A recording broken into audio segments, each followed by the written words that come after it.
also have to recognize that we have a society, the economic injustices in this society are immense.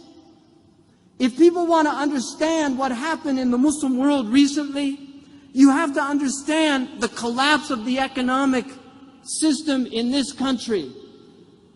When all of the real estate collapsed, where did the money go? It went into commodities. What happened in the Muslim countries? All of the food stocks went up. Suddenly people who they were paying 25% of their salary to food were now paying 45 to 50%, and they didn't have money to pay their rent. They didn't have money for other things. It created an immense amount of strain on these societies. And so people were becoming so frustrated.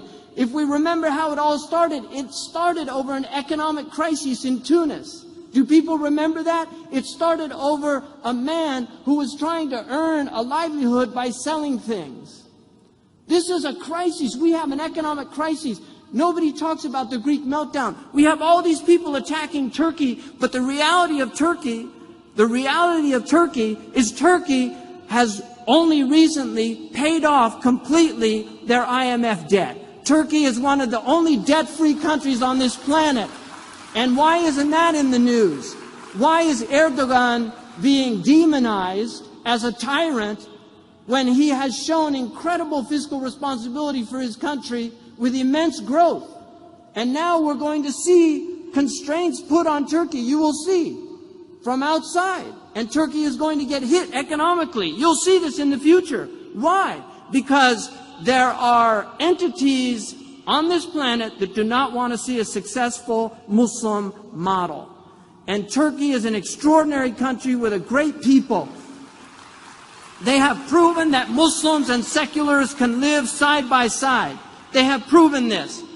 We had today, you see, people say, oh, the Palestinians and Jews, they could never live together. They lived together for over 1,000 years. It's a lie.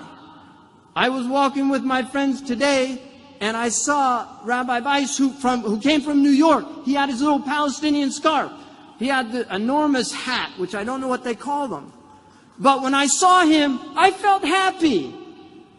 And I looked at them and I said, oh, look, here's this Jewish man from New York who is against the oppression, the Israeli aggression against the Palestinian people. And he gave me a hug, and I hugged him, and then we parted, and then he came back just to say, please, mention that there are Jews against what's happening in Palestine. Tell them.